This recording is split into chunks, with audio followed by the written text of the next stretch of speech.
The leadership of His Excellency President Yoweri Kaguta Museveni, whose long-term vision continues to drive Uganda's industrial and economic transformation. The CEO Forum is an initiative by His Excellency the President of Uganda, and his main point of having this platform was to give the private sector a platform where they can all come together, but also engage the government. So it's a relationship of private sector, government, and the key strategic actors.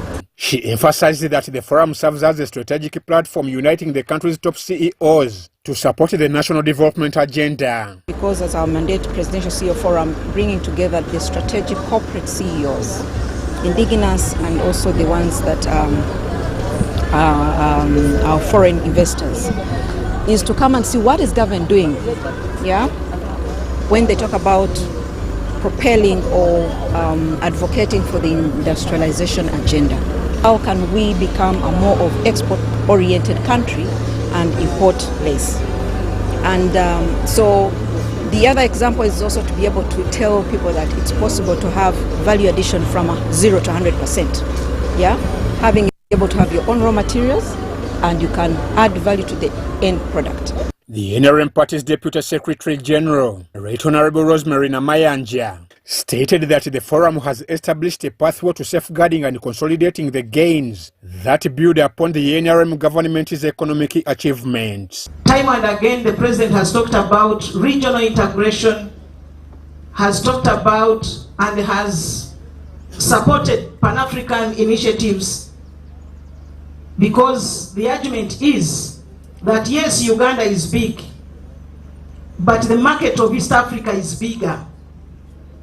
And that's why a lot has been done to open Uganda, even in its landlocked form. But like Professor Nwagaba was saying, infrastructure, roads particularly, have been constructed from border to border. Later, the host and national chairman of Operation Wealth Creation, General Retired Kalebu Akandwanaho, met with the visiting delegation and reflected on the rationale and impact of Uganda's liberalization and privatization policies. General Salim Saleh emphasized that liberalization has played a pivotal role in Uganda's economic history, enabling the private sector to take lead in driving wealth creation. The transformation is phenomenal, but for us, that was not enough. That's not enough, because even if you developed these 20, 30, 40 industrial parks, they will not help to fight household poverty. That's why we had to look for another activity called PDM. Now under PDM you can see October 2025, we have more than 3.5 trillion shillings in the villages, and we are very worried about the management of the outputs, because even if these people drink 30% or misuse 30% of the money, the impact of the 70% in the next 2-3 years is going to be overwhelming. The General urged Ugandans to adopt the Kapeka na Mukekera industrial parks as models and case studies for private enterprise, innovation and industrialization. When the factories reached like 15, then we started debating now. Because they have already put the 15 industries here, they can't shift them. So I'm the one now pulling all the strings. I can pull one string and So that is the story of Namunkekere. There is nothing magical about it, except how do you leverage land with the investments. Now I can ask for any price. Present at the event were cabinet ministers, Honorable Hilary Onek, Honorable Godfrey Kabyanga and Honorable Esther Anyakoni, alongside the company CEOs, heads of government agencies, and prominent business leaders from the private sector, among others. The Presidential CEO Forum plans to roll out similar information tours across other industrial and economic zones, aiming to deepen the private sector's appreciation of government programs and encourage CEOs to identify opportunities that support Uganda's socio-economic transformation. I'm Waiva Njuko and Dan Lugemwa for UBC. Now, Kapelebyong Primary School, built in 1954 and the remnant of Uganda's colonial era, has received a major upgrade in Kapelebyong district. The newly constructed classroom block, valued at 290 million shillings, constructed and funded by the Ministry of Textile Affairs, has been completed. Let's hear more in this report. For over a decade, these pupils have been learning in what can be described as a structure on the verge of collapse, with cracked walls, rusted roofs and crumbling floors. It will drop any time, it will collapse any time, since it is dilapidated. The building had long been condemned, yet it continued to house hundreds of learners daily, posing serious safety risks. And they instructed us not to continue using them, but we have been risking to make learners be there because we don't have any other structures. With an enrollment of 800 pupils, Kapelebyong Primary School has been for years grappling with the shortage of classroom space. We have 834. So the ratio is 1 to 100. The new block, constructed at a cost of 280 million shillings, offers modern learning space and makes the first major infrastructure investment here in decades. We are so much grateful to the Office of the Prime Minister for the 3 classroom block we are having. Much as we have high enrollment in those other classes, but now 5 classes have been covered. It was funded by the Ministry of Textile Affairs to fulfill President Museveni's pledge ahead of his anticipated forthcoming presidential campaigns in the district. When we do work here in Kapelebyong as a ministry, we do it in fulfillment of presidential pledges. Some people don't appreciate that. The next time the president comes here, you will hear people telling him, the other pledge of Kapelebyong Primary School, up to today you have done nothing. He has not done nothing. That 3 classroom block is from the president. He's the one who created the Ministry of Textile Affairs. When I work on behalf of the president. Local leaders have pledged to support him in the coming elections, citing his tireless efforts in ensuring security, which they say has significantly transformed education in the district. The parents are taking up with the education. They had lost hope at first, but because of the security status within here, at least the parents are coping up and they are supporting the school. But we want to appreciate this government through His Excellency Yoweri Kaguta Museveni. During his visit in 2016, he pledged to rehabilitate the school, and that is Kapelebyong Primary School. And today, I'm humbled to say thank you. While the new structure is a welcome development, school administrators say more still needs to be done, including constructing more classrooms to meet the surging demand. Oko Joseph, UBC. Now, Speaker of Parliament Anita Mong has rallied support for the NRM presidential flag bearer Yoweri Kaguta Museveni and independent Bugweri County MP candidate Abdul Kantuntu. The Speaker praised Kantuntu for his continued political support and urged him to actively campaign for President Museveni in the forthcoming elections. Alitukoba ati omulimu omukulu ogumulese gwa kunoonya akalulu kaw'ekitiibwa Yoweri Kaguta Museveni ne bafulaga beerabe. But since the flag bearers do not value our being here, aye lwakuba bwe mwaga fulaga tibatayire ekitiibwa mu kuba kwe wano. For us we shall go with those who move with us. Aliko bambigambo bye nti alida kutambula nabo abamutamu ekitiibwa. So long as you love President Museveni. Nti kasita imwe muba mweyendera ow'ekitiibwa Yoweri Kaguta Museveni. Our principal is President Yoweri Kaguta Museveni. Ekikonge ekikulu kya Yoweri Kaguta Museveni. Haji Katuntu. Ow'ekitiibwa Abdul Katuntu omukulu alikweta. NRM oye! NRM oye! Tuli baana munigina. Kubanze nzira kibiina. Kandiremu nzira kibiina ndiki independent. Ayo bwa president ndakulonda. Oba president ndakola ki?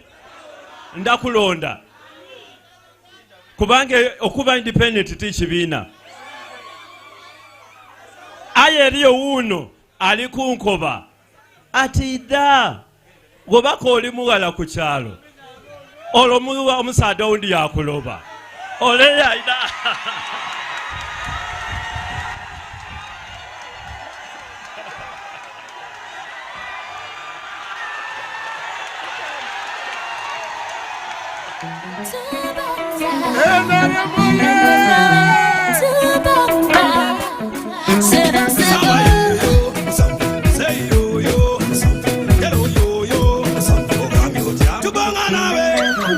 Kakati Mau alieri bayinza muwe ekifo ekirala akyakala. Mau akola ki? Ekifo yakikola ki? Kakati gwe olaba Katuntu mu by'okuinterpretinga ssemateeka nga minisita wa ssemateeka n'okulungamya eggwanga, ekifo ekyo ddala bw'okimuwa takisaana. Katuntu takisaana. Tugende ne Katuntu. Katuntu abeewo. Ate Museveni. Nenda bakobere ekintu kirala. Buli muntu andikirizamu ngaidi nti nize kapiteni we. Mwide tutyame tukole timu edo kunonekeza president candidate wa speaker akachi akalumulikulira era timu eyo ngabe mundikirikizamu nize ndiro kwa kapiteni wayo. Hallelujah. Now Honorable Katuntu has said he's a captain in looking for votes for President Museveni. Let's clap for him. Let's clap for him. Mumukubire kungalo.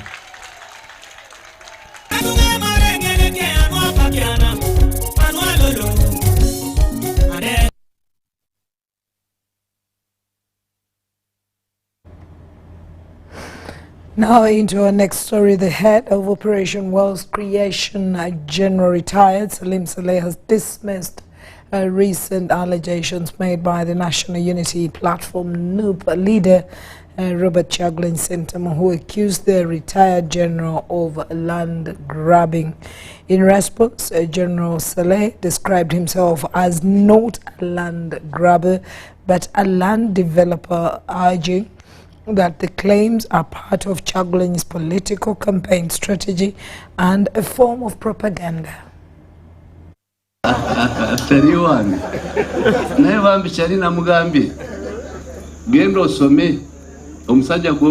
person you are fighting. In recent weeks, both mainstream media and social media platforms have been abuzz with the controversy following remarks made by National Unity Platform presidential candidate Robert Chagulanyi Sentamu. During a rally held in Nakaseke district, Chagulanyi launched a scathing attack on the head of Operation Wealth Creation, General Salim Saleh, accusing him of involvement in land disputes and alleged land grabbing.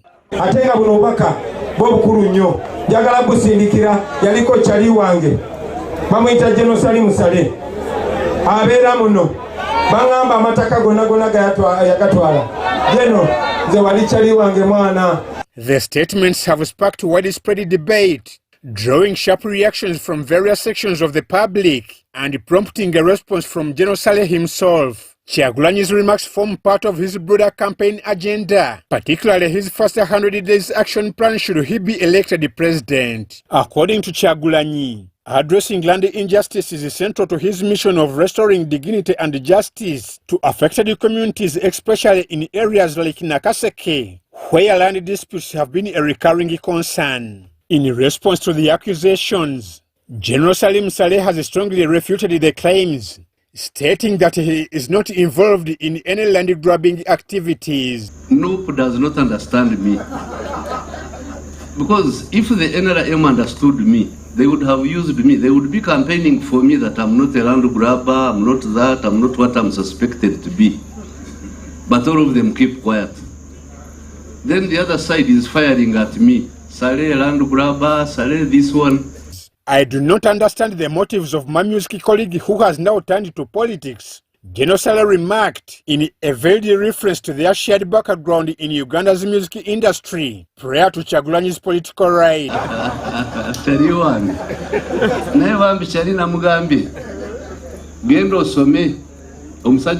The person you are fighting, yeah, you don't know what it means because while addressing matters of national importance at the Kapeka-based industrial park in Nakaseke district, General Salim Saleh distanced himself from the ongoing land grabbing controversies. Spend more time with the productive forces because they are the ones who are really producing goods, jobs, etc. It has gone through so many phases. And we are glad to say that this piece of land is the most deconflicted. I'm Ivan Juko for UBC.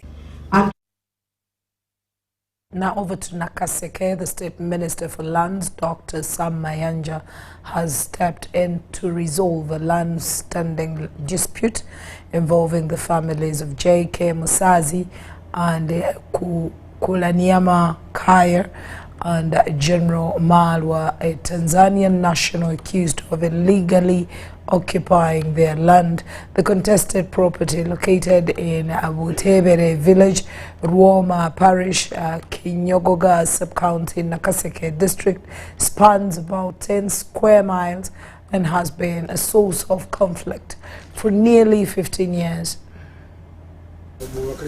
State Minister for Lands, Dr. Sam Mayanja, has stepped in to resolve a long-standing land dispute involving the families of J.K. Musazi and Kulaniama Kaya and General Malwa, a Tanzanian national accused of illegally occupying their land.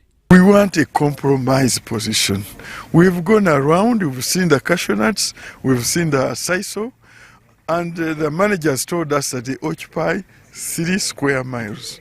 We are saying, let them, as of today, retain 4 square miles and negotiate. We've given them a period to negotiate. According to the affected families, General Malwa deployed armed guards on the land, reportedly firing at anyone attempting to enter, creating fear and tension in the community.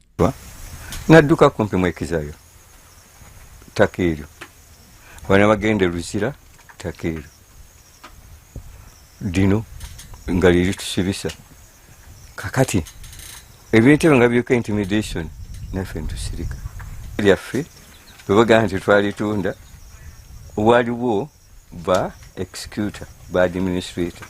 They were not involved at all. During his visit, Minister Mayanja, accompanied by local leaders, inspected the land to verify ongoing activities and assess the situation. Sababi abente abembuzi n'ata bamataka basitowa era betaggo obo kwati wako ekintu ekyo.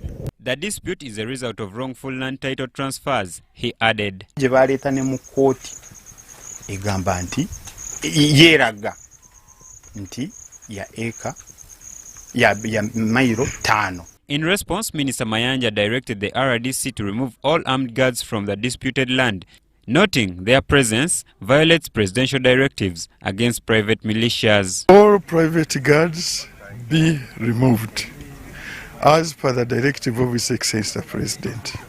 The RDC, Madame Rosemary Wasaija, using his powers as chairperson of the Security Committee of the district, will ensure that she puts in place process to ensure that that is done as soon as practicable. Although General Malwa did not attend the meeting, Minister Mayanja confirmed that the land legally belongs to the Kaya and Musazi families, but encouraged a peaceful settlement. The title is the names of Kurani Makaya and Ignatius family, so they are the owners of the land, 100%. I declared what has already been ordered by court, ordered by through judgment, by decree, through the transfers of the ministry, that the entire square miles belong to the family of Kurani Marutaya and Ignatius Musaz, to all the 10 acres. Joseph Chigozigola and Jamil Sekaja, UBC News.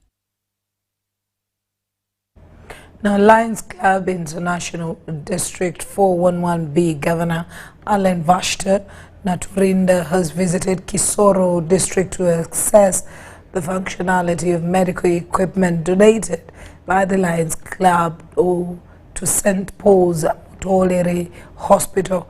Now, during her visit, Governor Naturinda also toured Porter's Village Children's Hospital, where she delivered additional support items to boost and care for the vulnerable children. The Lions Club International District 411B Governor Allen Vasha Naturinda has commended the people of Gisoro for their strong partnership with the Lions Club in supporting patients with eye complications, diabetes and other health challenges affecting the community. It is so exciting to know that also the government bodies are supporting the Lions work. Our duty is to serve where there is need. And I'm so excited to know that even the contributions that our Lions Clubs International have made to this region have been put to use. An eye specialist at St. Paul's Mutolere Hospital, Dr. Pasco Nsekwe, hailed the Lions Club for the donation, saying it has greatly improved eye care services. He noted that after completing his studies in ophthalmology, he chose to serve at Mutolere despite other offers, adding that his son will soon join him to continue advancing eye care in support of government health initiatives. But for continuity, I decided to train few students, few people who wanted to do ophthalmology. Like in Nixolo, there are 2 OCOs in Nixolo Hospital.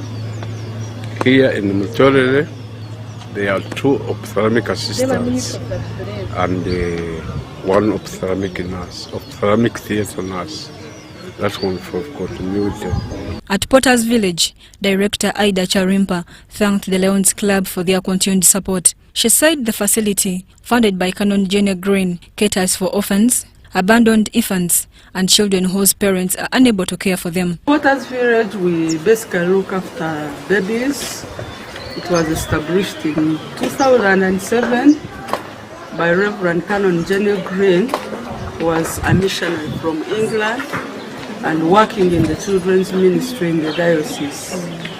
And because she would move so much in the communities, she kept interacting with babies who are dying. Maybe a mother has died and the baby is left. Those babies will die, others are abandoned. So she began the project in that way. Actually, she revealed that while some children are reunited with their families, about 100 of the 500 remain under foster care. So we keep the babies here, maximum is 2 years. But in most cases we don't reach 2 years because there will be too many and we can't have space for them. So when a baby is around 8 months, 1 year, and they are very rested, they can treat very well, we work with the family and take back this child. The Assistant RDC John Mbonigaba commended the Lions Club for complementing government efforts to improve health care and community welfare. We see such organized organizations as government feel happy. And while you feel happy, you bridge the gap which would have been done by government, then on behalf of government. Reverend Herbert Mujawami prayed for patients with visual impairments, asking God to restore their sight and strength. A beneficiary who received spectacles thanked the Lions Club, saying their gift restored his vision and hope. I'm very grateful to Lions Club. I'm one of the beneficiaries who got glasses, and I'm very happy. Thanks so much for your kindness. Later, Governor Allen Naturinda planted a commemorative tree at the Gisoro State Attorney's compound, symbolizing the lasting partnership between the Lions Club and the people of Gisoro District.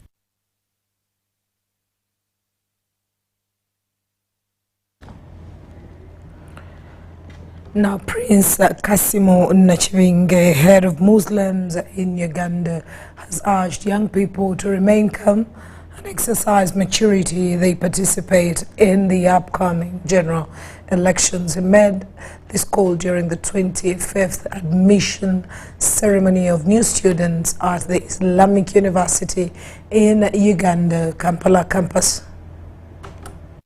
The most beneficent, the most merciful, all this I... The titular head of Muslims in Uganda, Prince Nachibinge, has reminded youth that peace is the foundation of meaningful democracy and urged them to avoid violence.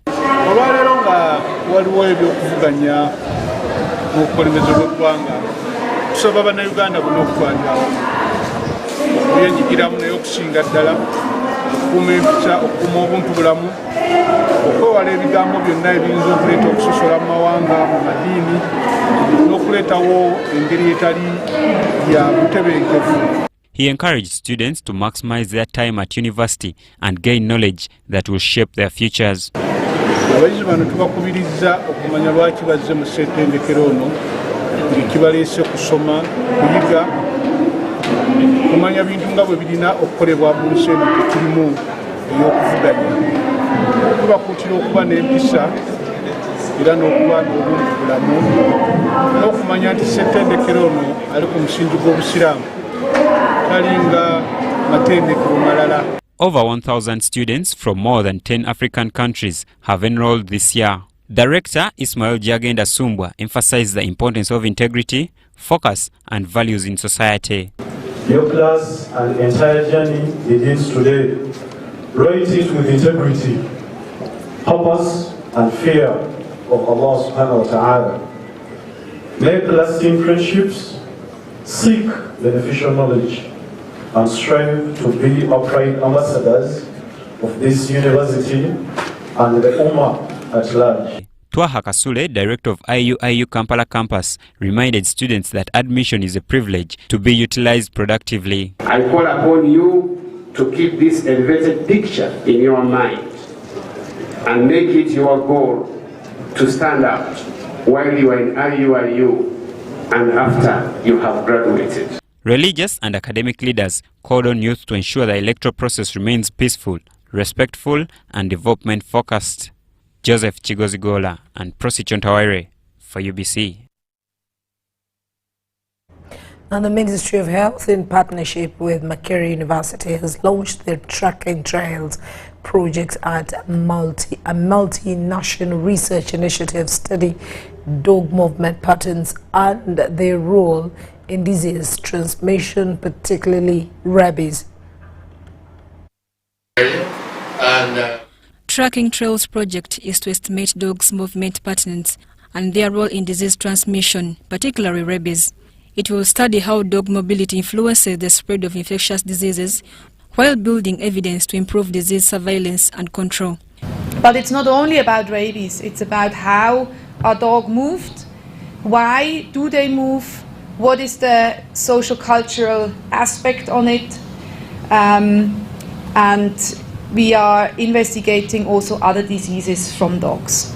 And we look forward to engaging further in the quest to bring down rabies as part of the zoonotic diseases, which form more than 60% of the emerging conditions that affect human beings. We, as the Minister of Health, we pledge institutional support because this is going to give us insight into how we can strengthen public health. Uganda is the first country to host this study, which will be implemented in 5 districts of Kyegegwa, Masaka, Arua, Soroti and Kampala, before expanding to other partner countries.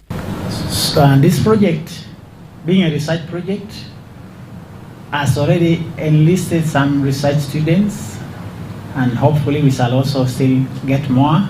So we shall have PhD students on this project, we shall have master students on this project, and therefore we hope to contribute to capacity building as we undertake scientific research.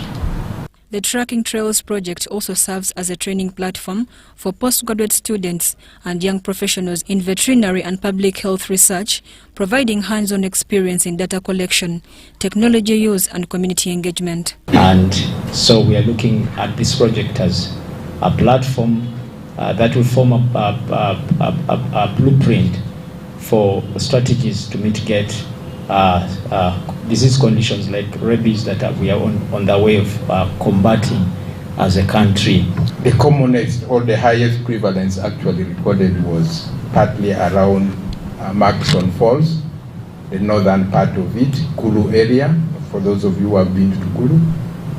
And that campaign was championed by Mission Rabies, and indeed it brought down significantly the prevalence of rabies in that region. Officials say the initiative reflects the power of global collaboration, combining the expertise of universities, governments and local communities to address shared public health threats. Mary Namkose, UBC News. The World Health Organization is partnering with Uganda Virus Research Institute to train health professionals in detecting Ebola and Marburg. The initiative strengthens laboratory services and builds capacity across Africa for epidemic preparedness and vaccine implementations.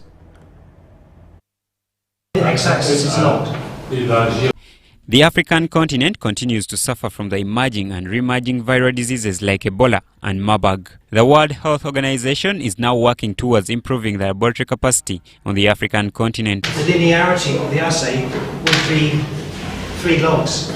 The World Health Organization has now supported the training of selected health professionals from African countries that have suffered such viral diseases to train in epidemic preparedness and management at the Uganda Virus Research Institute. Detecting these outbreaks, especially in Uganda, but we have also provided technical assistance to other countries whenever these outbreaks have occurred. So UVRI has a lot of expertise, and this training occurred here because of that expertise. We have the laboratories, we have the background information that actually these technicians needed. The purpose of this training has been to put together people that work at the national laboratories in countries that have experienced Ebola outbreaks in the past, and to just bring everyone together and try to develop some techniques that can help us to speed up when the next outbreak happens, so that everybody is kind of using the same technology in the lab and we can be as fast as possible. It is envisaged that strengthening laboratory services for epidemic preparedness will support the implementation of World Health Organization core protocols for vaccines and therapeutics. Working with WHO, we're coming up with core protocols in terms of studies, in terms of responses, in terms of diagnostics, and also measuring immune responses. So this has been part of that training. Start preparing for the next outbreak instead of responding to it.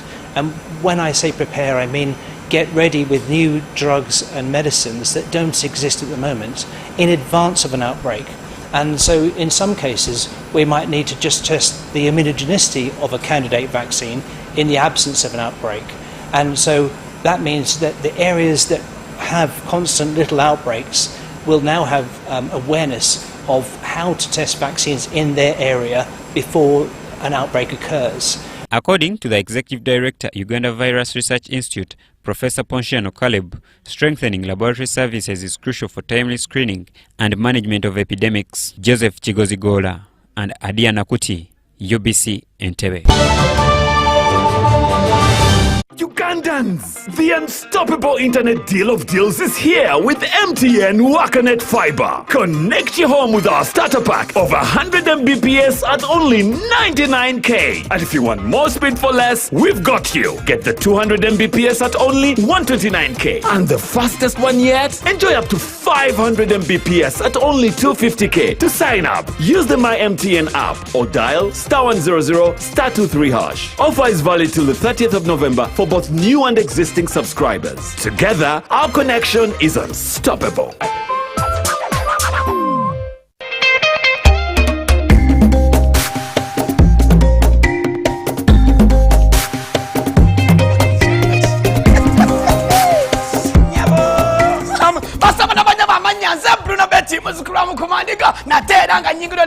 MTN MTN, walala. MTN gambachi to get the power to win. Njagalo funeriani. No funeriani okuangula, ogenda kuangulota. Ngenda kubanga babukade 10 buli wiki. Watch. Ngenda kubangu kwasa bukade 10 buli wiki. Kusimu ye nyinyi chabonka chimuchoka. Line ya MTN banabeka. Buli ogenda okusasula ekintu kyonna ogenda okusasula. Ndakwese momo. Mubulira buli ogenda okusasula. Ngenda kyosasula kyonna kozesa momo. Oyinza kwanga ngenda kwewola kasente kozesa momo. Wanje ogenda kuinvestinga kozesa momo. Abo MTN wejamanyi nekwa bukade 10 buli wiki. Wala kastejo bimala bwe pala. Wentandika ngamba kyekiriwo.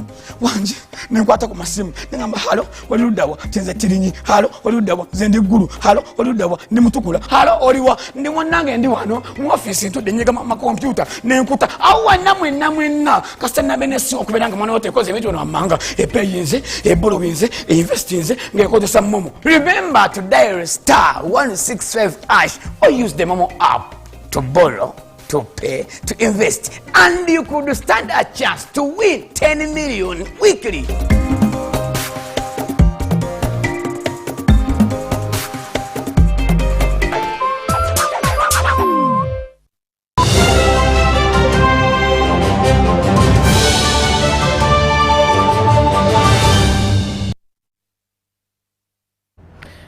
Now into our next segment, a South Korean-backed initiative is transforming rural livelihoods through financial literacy and community banking in Mitiana district. The Ghost model, supported by the Korean Ministry of Interior and Safety, is equipping residents of Bukoba and Kikandwa parishes with practical skills in saving, investment and corporate finance. Local communities in Bukoba and Chikandwa parishes, Mitiana district, have embraced the Malgumugos, a South Korean model designed to promote community savings, investment and village banking. UFCC within Mitiana district, we've been training our members and also recruiting new members, teaching new members what is the importance of village banks in our communities, how these village banks can change our communities, our livelihood, and also we've taught them financial literacy. This development follows a week-long financial literacy training supported by the South Korean Ministry of Interior and Safety and implemented by the Uganda Federation of MG Community Credit Cooperatives. We've been able to change our communities and people can get their financial services within their areas. Great thanks to the Ministry of Interior in South Korea, which has helped us to facilitate all these trainings within Mitiana district. In Bukoba parish, participants gained new skills in financial inclusion and economic independence through community savings initiatives. Before, we get money, but we didn't know how to save the money. Today, I learned how to save and to get money in a small business. The training, in summary, it has been wonderful, positive, and significant to the community. So we thank this Korean government. Really, it will help the communities. According to Dora Nakazibwe, a financial literacy trainer, the program is transforming lives by teaching locals to manage finances more efficiently and invest collectively. Teaching them that if someone saves, can change his or her life, why do they have to change to save? Why do they have to buy shares within the MGs? And what is the importance of these MGs? How, and showing them how these MGs have changed our communities since they started, and what we think can change our communities in the future. All 5 Malgumugos cooperatives in Mitiana are proving to be game changers, bridging financial barriers, reducing reliance on money lenders, and bringing financial services closer to rural households.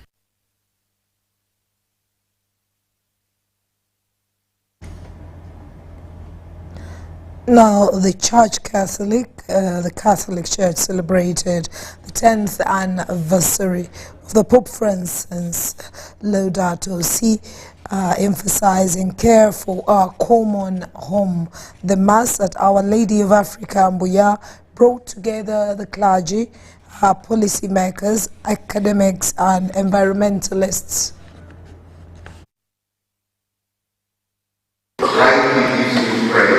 The Catholic Church celebrated the 10th anniversary of Pope Francis's encyclical Laudato Si, emphasizing care for our common home.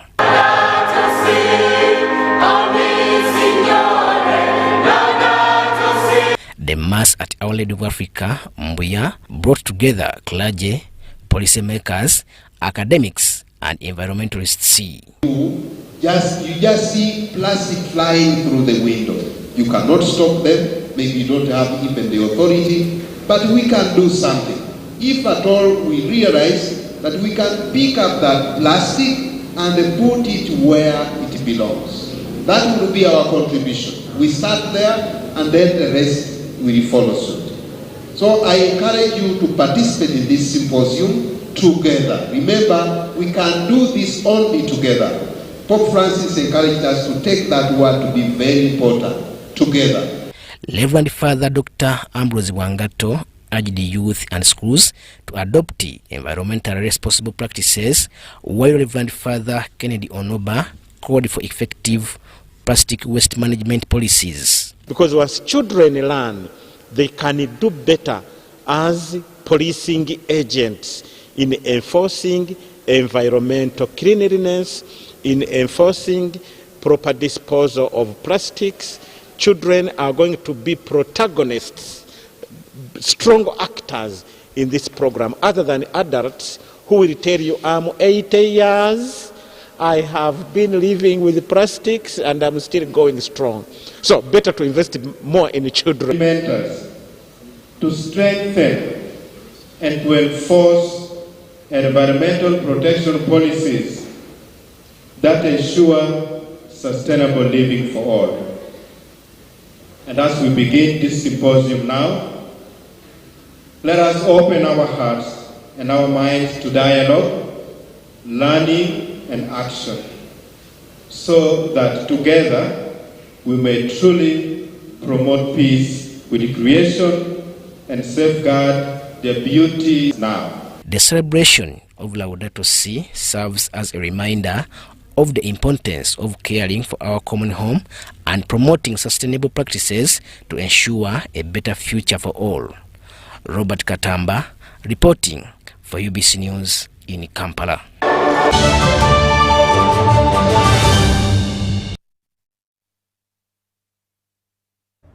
The Business Desk, Minister of State for Internal Affairs and Minister of State for Environment, Forests and Climate Change, Shri Kirti Vardhan Singh, has called for unity between the Indian community and Ugandans through joint efforts aimed at promoting development and innovation. While addressing the members of the Indian diaspora in Uganda at the Sri Indian Temple in Bukoto. And set up factories here, production bases here. We want to enter into capacity building with African countries, so from exploitation, our African brothers and sisters and our governments can move towards value addition, towards further processing, so that will not only generate employment, but it will result in an equitable distribution. How have we utilized information technology? How have we integrated it into our governance system? They all want to learn that. And as a country, as India, we'd be only too happy to provide all level of capacity building and training to the government here, because it is very vital that if we want growth, the growth cannot be in selected pockets. Then information technology becomes the most critical tool to ensure that the growth is across all sections and it is inclusive. I had a very interesting interaction. Excellency, the Honorable President of Uganda, his speech in the NAM meetings, when he addressed the delegates from all members, we can only grow together to see the kind of growth we want. It is about cooperation. His Excellency's dedication and personal warmth have made him more than diplomat. He is a guiding torch, a mentor, and a cherished friend to every member of our diaspora. Still in business, a visiting delegation from the University of the West of England has toured Buganda's tourism sites in Kampala.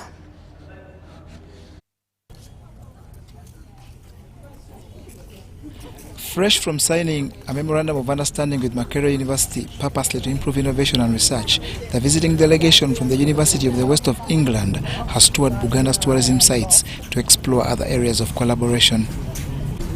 Among the most prominent areas that the University of the West of England is looking at are conservation, culture and environment. During the tour of Buganda sites, the first stop was the Kasubi Tombs, which are a UNESCO World Heritage Center that attracts thousands of visitors annually. This is the royal regalia, the instruments of power, which were owned by these four kings.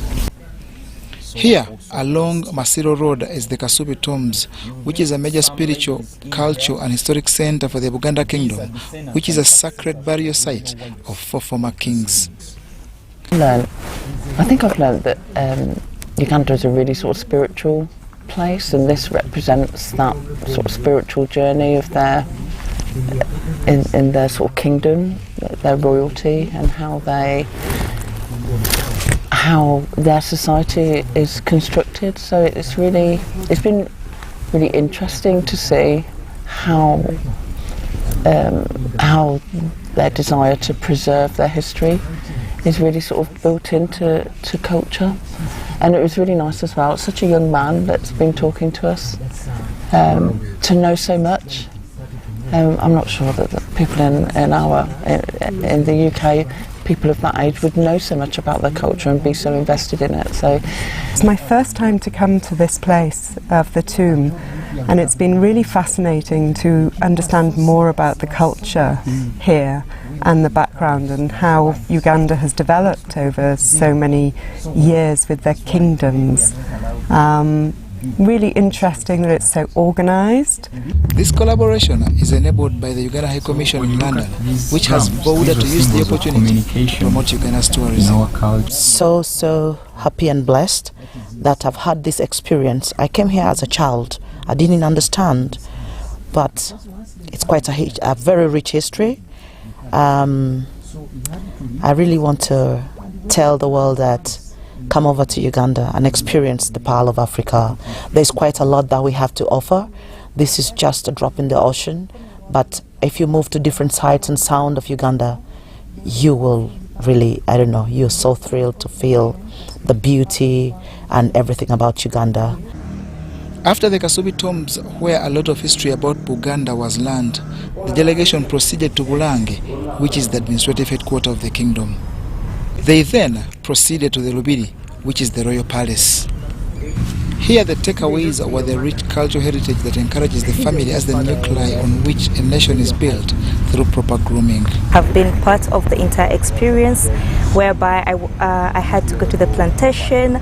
I saw how the banana is harvested from scratch, everything, all the process.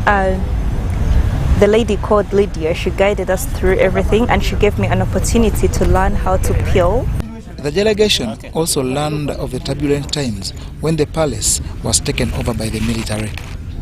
Quoting from Henry Chambers' book titled The State of Blood, the guide Elvis Sekibule relived Uganda's past. This book was written by Henry Chambers. He's late now. Henry Chambers served as a minister in Idi Amin's government. This gentleman actually claims that he survived being assassinated thrice. There is a story which he gave up when he ran into hiding in Tanzania. So all over the country, this gentleman says a total number of 25,000 Ugandans lost their lives. Only here it is 19,000 Ugandans who are killed, and were mostly men. The delegation will climax its tour of Uganda with a visit to Ngamba Island, purposely to promote tourism. Now, Muslims in Chiboga districts have launched a savings and credit cooperative organization circle under the structured imams and Imrats Assembly of Uganda. Let's hear more in this report.